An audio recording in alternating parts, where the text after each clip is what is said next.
Well, job done the day at Hampden, first home game at Hampden, and it was, rather comfortable, I would say, up until the last 20 minutes where we seemed to lose or juice. I think a game of two halves as well, which we're pretty much used to watching. The first half, I think, was a brilliant performance, to be honest. It was merely what we wanted to see. Again, there's a lot of players looked a lot more hungry, looked like they were starting to click with the players round about them as well. But because usually we either see, I mean, it would be great for us to start putting the two halves of football together and pulling it a 90-minute performance. But I mean, that's the biggest task of the duration of this season, isn't it? But again, I think it's got to be easier to string two halves of football together when obviously everybody's up to speed, everybody's fully fit, and you've also got strong replacements to come on off the bench. Now, I'm not saying the replacements were weak. I mean, you're bringing on McCausland, who started midweek and played reasonably well midweek. Again, I thought he struggled to get into the game when he came on the day. And you're bringing on Sterling, who I thought actually looked pretty solid when he came on. But again, to really compete, especially when we're going to have midweek games in Europe, and then I think you see that takes its toll on you. Yep. Coming up on the 65th, 70th minute, there was some players dragging themselves up and down the park. 100%. One can stand out in terms of who looked fitter than everybody on the park was Connor Barron, to be honest. I've been nothing but impressed by Connor Barron since he came in the door. Again, the energy, the hunger, and I was saying to you during the game as well, he sees ability to hold on, keep the ball at his feet, hold on to the ball, because as soon as you think Connor Barron's going to lose the ball, he always seems to get that toe in and either knock it out of the opposition player's path, or he manages to, just get that shoulder in. And to be honest, he looks like he's the kind of player that as soon as he gets hold of the ball, you feel safe. You feel, he's got to do a job. And also his recovery play and his ability to win the ball back is outstanding as well. And that just, again, when you're that kind of, when you're in that kind of position, you've got that kind of role, it's all about energy. You know what I mean? I mean, compare that to in previous years, like say Lundstrom was at his best when he was flying like yards across the park to get into a tackle. Sometimes you pulled off, sometimes you didn't. But again, when you've got that role within the team, you want to see that energy, you want to see that engine, and he doesn't really seem to be tiring a lot throughout the 90 minutes as well. I think one of the key things that Connor Barnes bringing to the team is this: once he's made a pass, he's constantly on the move. He's immediately on the move. As soon as that ball leaves his feet and gets to maybe Diamande or Lawrence, he's constantly an out ball. Do you know what I mean? And I think Rangers have lacked that, to be honest. I think our sort of work off the ball has killed us. But when you've got a player like Barn who's, releasing to Diamande and then again as an instant option, I think that's what helped us, be a bit more free flowing the day and see us move the ball a lot quicker. Because that's half the battle, honestly, when you're trying to be a passing team, and especially when you're playing against like a deep 9-man defence like Motherwell were at times of the day. One of your most important things to counteract, a deep defence is how good is your movement going to be off the ball. And I think another noticeable difference was, starting with Cherny the day. I think obviously he plays an absolutely great through ball at one point, but also for his goal, he actually, like we were talking about the other week there when he was brought on for Scott Wright, he likes to drift inside and he gives Tavernier that option to go and round about him to play the cross in. Obviously Tavernier opts to slip Cherny in, takes a great touch inside and opens up his body, and it's a great goal. It's an incredible finish, and it's something that we've lacked for that right wing position for a while. Even the bravery to take a shot for outside the box we've lacked for a long time, because you could only get that for the likes of Lawrence, who I has that streak in him. But I thought Lawrence was really, really quiet the day. I thought again it was a game kind of get played round about him. I wasn't really impressed to say. Obviously, we like a broken record talking about Scott Wright, but Cherny just brought that something different. That confidence and that ability to take that risk for outside the box, and because previous, especially during the pre-season, last season as well. A lot of the time, for a couple of years, we've been wanting to walk the ball into the net, and it's killed us at times, and especially when you pair that with the fact that Dessers likes to days one chop, then a chop, then a chop before he finishes it. It was brutal football to watch at times, but even when we were talking about Dessers, I think Dessers was a good handful for Motherwell today. Absolutely. And obviously he got his goal. That's all we need for Dessers, to be honest. I mean, I think the team overall, had plenty opportunities to score more today. There was a lot of decent attacks. I think that's one of the only things that Clement will be disappointed with. Maybe that and the fitness, but again, that will come. And it's almost to be expected on the back of travelling away in Europe. Sometimes these are the sort of bogey games when you've been away midweek, especially away from home in Europe. Again, sometimes you can maybe fall at the next hurdle, even if it's a perceived easier game in the league.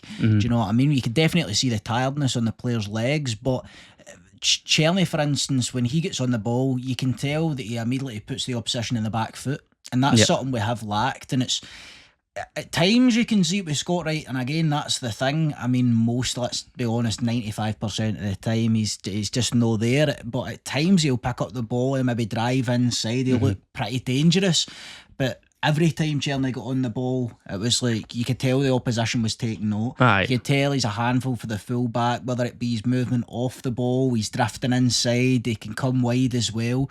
So I get really positive in that regard. It was a definite man of the match performance. But speaking of, I mean, we've got a debut in Proper as well, who I think had a decent game. He was unlucky, let's be honest, with that own goal. That's one of the ones where you can't really. I mean, the defending in that build up to that goal, I think, was absolutely tragic. I mean, it wasn't I think great. Tav was miles off it, and then but we do look vulnerable at times. Sort of immediately after we've scored. So that's something we sort of after we score or we concede, we always sort of look vulnerable in that maybe 4 or 5 minutes afterwards. And he couldn't get his shell down about that, because let's be honest, if he let that ball run through, he can't see who's behind him. It's the worst possible location for the ball to drop for a centre back. It's a great cross. That's exactly where you want it, because you want to confuse with a cross like that. You want to confuse defenders. You want to force them to kind of put take them in that two risky. minds. Put what I mean? Am I clearing this, or am I letting it run? And when they're in 2 minds, often they just sort of slot it in their own net. Definitely. I mean,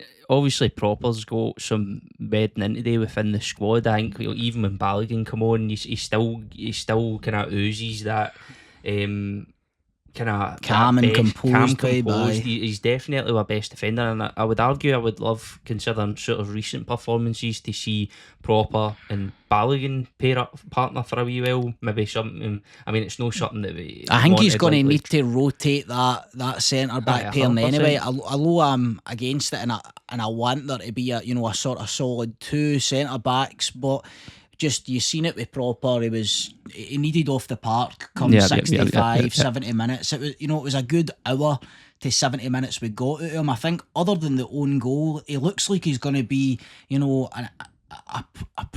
to win duels in the air. Yeah. Do you know what I mean? Which we need, like his because positioning was decent. He looked comfortable on the ball as well, believe it or not, because a lot of folk were saying that he was he's a defender's defender. You know what I mean? He was somebody who likes to tackle. We've seen that a couple of times today as well. But for me, he looked pretty comfortable on the ball as well. So I think his distribution is probably better than what I thought it would have been. Obviously, they're getting a lot of time on it in terms of distribution today. Maybe be a different story when a team's going to high press. But I was actually pretty pleased with Proper and Czerny. And it was 2. But again, I was a bit surprised, and this is going back to pre-match before the game had kicked off. I was pretty surprised that Clement decided to stick with Scott Wright.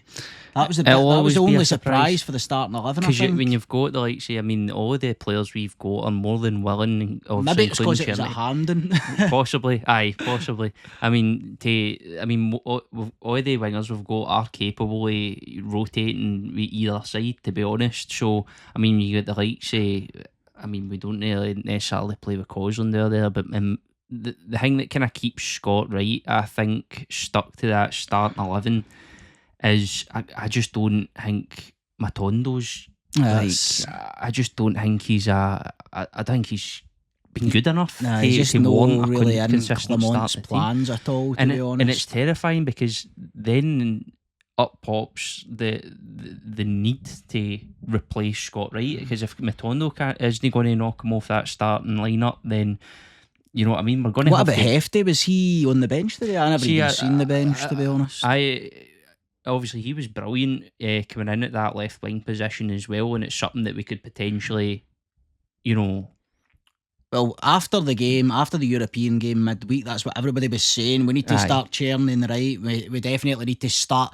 I mean, people were saying that's Hefty won the jersey in the left wing positions. You know what I mean? So I didn't see anything about him, carrying a knock or being injured or not being fit. Well, there was no injuries for midweek, so it is surprising not to see him there. But then again, we still need to bear in mind we've got Tuesday to look for. So there might be a bigger rotation come that game. I was thinking that's why maybe McCausland didn't start the day as well. Obviously, he wanted to start Cherny if he's ready to go, but I thought he might have opted to play McCausland over Wright. But again, McCausland hadn't really been playing much, and then he started midweek, so he's maybe got an eye on midweek again. Come on, and this is the mad balancing act that he's going to have to do at this point in the season.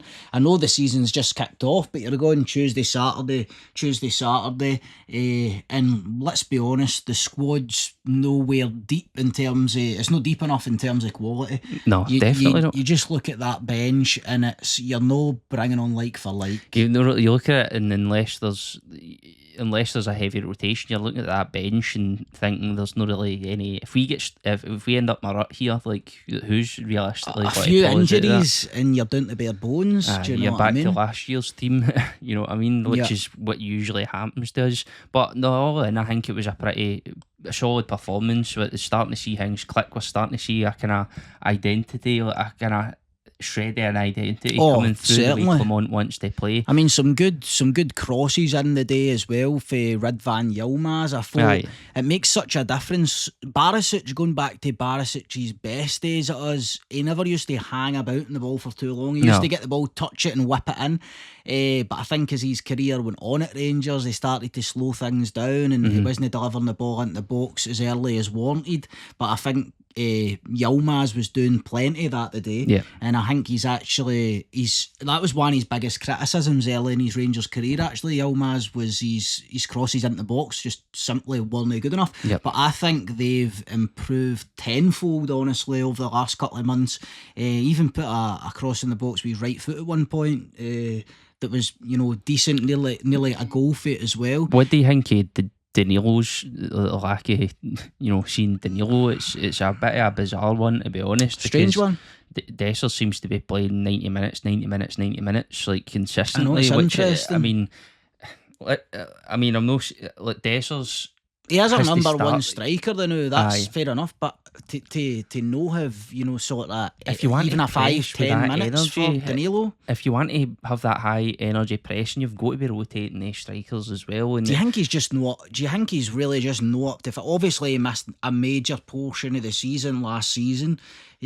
For all we know, he's been through the pre-season like everybody else, but do you think that he's just no at that do you know he's not at the requisite level of fitness? Potentially, but I hope we're not just over protecting him for the sake of protecting him, because at the end of the day, like, injuries are a lottery. And the thing is, even if he's not at that level of fitness, normally what they do is they'll give somebody 5 minutes, 10 minutes, 15 minutes and build them up. But he doesn't seem to be getting any minutes at all, which is very surprising. I don't know. I think that's maybe a job for some of the boys in at the press conference to put that question to Clement. It's like, is there anything going on with Danilo? Or I mean, some clarification would be good, because you're expecting a see him getting a run. What good is he just sitting on the bench week in, week out? Do you know what I mean? You're bringing on the likes of Matondo, Kieran Dowell. Obviously starting players like Scott Wright, McCausland's coming on. It seems quite if there's nothing wrong with Danilo in terms of injury or fitness, it seems like he's getting the short end of the straw, to be honest. Aye, definitely.